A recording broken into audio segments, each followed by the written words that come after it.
if you're currently looking at your project and you're thinking, this sucks, then you're a real designer. Hello everyone, my name is Maria and you've probably watched the other videos, so I'm not going to do too much of an intro, but I'm an architecture student. Recently, I started this channel to help other students navigate the issues and struggles that I faced when I was just starting off my career.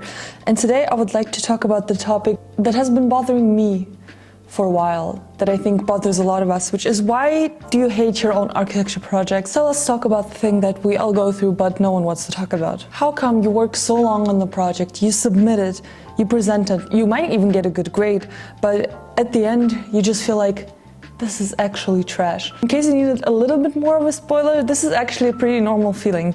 And this doesn't necessarily mean you're a bad designer, obviously everyone feels this, but it does mean that you have some confidence issues that we might need to work on together. So let's just take this time to break down a little bit why this happens and how you can stop this spiral in your head. So in part one, we will actually dissect what the reasons are why you might hate your work. First of all, you've been way too close to it for way too long. You've looked at the same plan for 4 weeks, you've changed the same renders 15,000 times, you've worked on this model day and night without sleeping.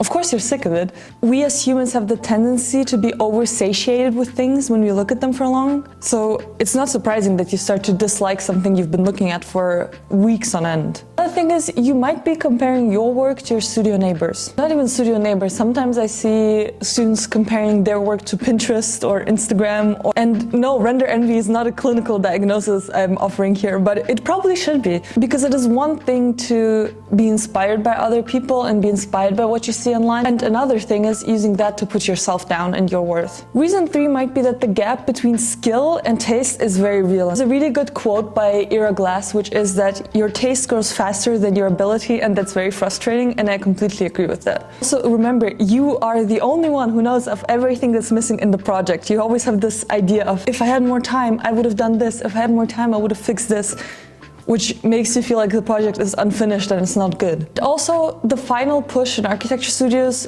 is often made in survival mode, without sleep, without much food, just trying to finish this project as fast as you can to get the deadline. And surviving is rarely about satisfaction. So what does this feeling actually mean? Well, first of all, it means that you care, because if you didn't, you wouldn't feel anything at all. And the fact that you care about your work and how good it is a good sign. Also, if you feel not confident about your work currently, it means that your standards are rising, which is also a good thing. That is growth. When you start to critique your own work, that also means that you're starting to develop a thing called critical distance, which is a very valuable skill that a lot of tutors know how to apply very well. And despite hating your own work being probably one of the most uncomfortable feelings, it is also a huge part of finding your own voice in architecture. Because if you always love your own work, you're probably playing it too safe.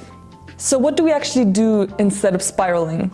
First of all, don't delete the files, don't bury the model, burn the model, and don't pretend this project never happened, because it did. First off, take a step back. Look at the project again in 2 weeks, see how you feel, and I can reassure you, it will definitely feel better with distance. Also, what always helps me is asking for feedback from someone in my immediate circle. Because sometimes maybe your partners or your professors are not the most neutral viewers, but if you ask a friend, a family member, they will give you better feedback.